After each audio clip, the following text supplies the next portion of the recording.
Fala, minha nação tricolor, sejam bem-vindos a mais um vídeo aqui no canal Meu Bahia. E tá começando um vídeo muito especial aqui no canal, porque a gente vai trazer hoje um pré-jogo da partida de amanhã entre Bahia e Nacional do Uruguai pela Libertadores da América. É a quarta rodada da fase de grupos, um momento muito importante para o Bahia na competição, porque se vencer amanhã o time uruguaio e contar com o resultado positivo do Internacional no outro jogo do grupo, o Bahia pode conseguir a classificação de forma antecipada. No vídeo de hoje eu quero trazer uma provável escalação, como é que vem o Bahia, como é que vem o time do Nacional para esse confronto, além, claro, de trazer uma análise e comentar também um pouco sobre o mercado de transferências que vai ser aberto em julho, né? O Baraúna trouxe algumas informações relevantes que eu queria compartilhar aqui com vocês também, além, claro, de trazer algumas informações adicionais, mercado de transferências que já foi tema de vídeo aqui no nosso canal hoje, e eu quero trazer novamente esse assunto aqui com vocês. Já conto muito o teu like aqui para você poder ajudar o canal e também o nome do Esporte Clube Bahia, e claro, que você, torcedor, possa se inscrever para que o nosso canal possa atingir a marca de 20 mil inscritos. Vai ser muito importante pra gente. Já peço desculpa pelo áudio também, eu tive um problema no microfone. Meu nome é José Victor, para quem ainda não me conhece, eu sou produtor de conteúdo aqui do Meu Bahia e também estudante de jornalismo, e vamos começar logo esse vídeo pra gente não perder tempo, falando justamente sobre esse confronto e trazendo primeiras informações do time uruguaio. Quero falar com vocês sobre o Nacional do Uruguai, como é que vem para esse confronto.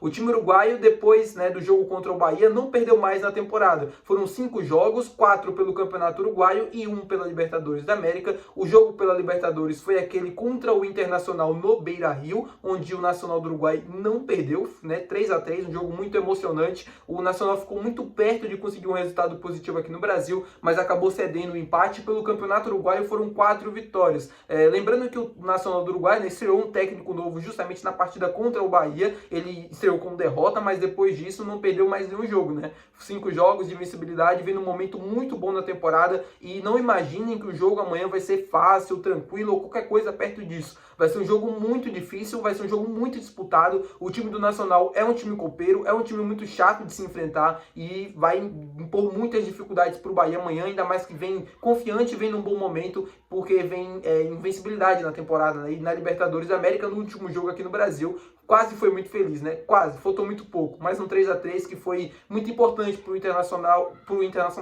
Nacional do Uruguai voltar a sonhar com qualquer possibilidade de classificação. Pelo lado do Bahia, quero trazer algumas informações com vocês e confirmar também a provável escalação. Como eu falei no vídeo anterior, Gilberto fora, não se recuperou a tempo, a mesma coisa do Santiago Arias, e o Bahia não deve perder mais um jogador por lesão para essa partida. Provável escalação tem o Marcos Felipe no gol, na lateral direita deve dar o Eric, como eu expliquei para vocês, na zaga deve estar o Gabriel Xavier ao lado do Santiago Mingo, e na lateral esquerda Luciano Juba, mais para frente Caio Alexandre, Jean Lucas, Everton Ribeiro e Cauli. Essa é a provável escalação, com Cauli jogando como titular, e à frente Eric Pulga e o atacante o William José, como eu trouxe para vocês no último vídeo aqui do canal. Uma escalação que me agrada. O Cauli vem vivendo um ótimo momento na temporada, então seria meio que loucura deixar ele no banco de reservas. Ele que pode contribuir muito, seja com assistência, seja com gols. É um cara que tem um toque diferenciado na bola, e acho que para o jogo de amanhã, onde a gente deve enfrentar um time do Nacional muito fechado, com as linhas muito atrás, é importante você ter um jogador como ele para desequilibrar. E o Eric Pulga também no ataque, daquele 1 contra 1, para acontecer a mesma coisa que foi no jogo contra o Botafogo, aquela jogada que ele teve, o drible, partindo para a linha de fundo e depois cruzando para a área. Acho que isso vai acontecer bastante no jogo de amanhã, vai ser uma das principais armas do Bahia, para conseguir o resultado positivo. E ter o Cauli e ter o William José é muito importante, porque são dois jogadores quase que referência, O Cauli não é de fato um centroavante, mas é um jogador que costuma preencher a área quando vem de cruzamentos, e o William José é um atacante que tem muita especialidade. A especialidade dele é a bola aérea, o cara que está bem posicionado, é um atacante muito experiente que pode fazer a diferença amanhã, assim como ele fez no jogo contra o Atlético Nacional de Medellín. O Luciano Rodrigues também é um jogador importante, eu gosto do Lúcio, eu gosto das características dele, e acredito que ele vai voltar a viver um bom momento com a camisa do Bahia, mas para esse tipo de jogo eu prefiro o William José começando, e aí quando ele entrar no segundo tempo, com a defesa talvez da equipe do Nacional um pouco mais cansada, e ele podendo atacar um pouco mais essa profundidade, acho que poderia ser mais interessante. É como o Rogério pensa também, e como é que ele deve escalar esse time do Bahia para amanhã. Fazendo uma análise bem rápida do jogo, meu povo, eu estou muito contente com o desempenho do Bahia, mas eu estou preocupado somente com a questão da falta de gols no decorrer dos jogos. O Bahia vem vencendo 5 jogos seguidos apenas por 1-0. Aí você pode falar, tá reclamando, o time tá ganhando. Não tô reclamando. Tô muito feliz, tô satisfeito, principalmente com a competitividade que o time vem ganhando nos últimos jogos, pela forma como o Bahia compete em campo, pela forma como o time se entrega, o torcedor acredita acreditando, aquela alma, aquela vibração, e isso é sentida por todo mundo que está ali assistindo o jogo na arquibancada ou até em casa, e o time precisa muito desse apoio do torcedor também. Eu tenho certeza que amanhã isso vai ser uma coisa que vai, né, não vai faltar. A atmosfera vai estar linda na Arena Fonte Nova, mas me preocupa a falta de eficácia na hora de definir as jogadas. O Bahia, às vezes, durante os jogos, tem 1, 2, 3, 4 oportunidades de definir a partida, de definir o marcador, ampliar 2, 3 a 0 e acaba desperdiçando as oportunidades. Que amanhã isso não seja um problema pra gente, que isso não se repita, porque, por exemplo, pode acontecer a mesma coisa que foi no jogo contra o Inter, que foi no jogo contra a equipe do Corinthians pelo Campeonato Brasileiro. O Internacional, o Nacional do Uruguai são times acostumados a jogar Libertadores. E se você vacilar, der uma oportunidade, esses times aproveitam, costumam aproveitar. Como foi, por exemplo, no jogo entre Nacional e Inter, né? O 3 a 3 no Beira-Rio. Então que o Bahia consiga fazer mais um jogo equilibrado dentro dessa sequência que está sendo absurda de jogos,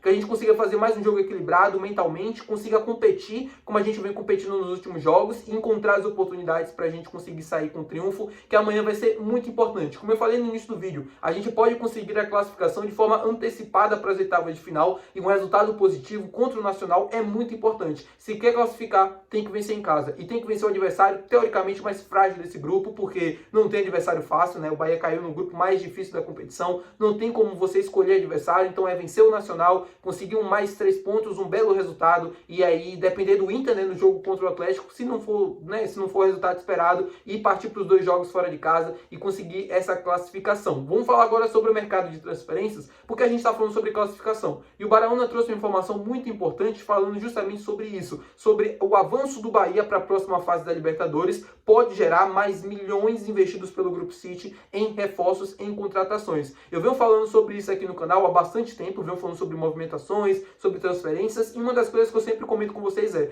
o Bahia vai fazer contratações nessa segunda janela. Isso é uma questão óbvia. O time precisa, o time tem carências, e para a sequência da temporada isso não pode ficar do jeito que está. E o próprio Bahia, né, a própria direção de futebol sabe muito bem disso. Segundo o Baraúna, se o Bahia passar de fase da Libertadores, o investimento tende a ser mais robusto, tende a ser mais pesado. Por quê? Porque o time sabe, né, o Bahia sabe que precisa reforçar áreas carentes, e se você tem mais jogos, principalmente jogos internacionais, você precisa ter mais jogadores que elevem o nível de competitividade da equipe. Você precisa ter jogadores que possam de fato fazer a diferença, porque o Bahia está vivendo um momento único e a oportunidade é agora. E o Grupo City sabe muito bem disso. Como o próprio Baraúna falou, isso é uma informação que eu chequei também depois do que ele trouxe, e eu confirmei com minha fonte. Se o Bahia traz jogadores agora, nesse momento, em julho, importantes, né, que sejam para vestir a camisa, não necessariamente para ser titular, mas que consigam elevar o nível do elenco da equipe, você praticamente já completa a janela de transferências, e para a próxima janela, quando você já tem um elenco mais encorpado, você precisa fazer poucas alterações. É uma coisa que vai acontecer aos poucos com o Bahia. Geralmente, né, com o Grupo City, a primeira janela é aquela primeira para você formar o elenco, e aí a segunda janela é apenas para fazer correções. Nesse momento, né, nessa segunda janela de transferências, isso não pode ser somente correções. O Bahia pode fazer contratações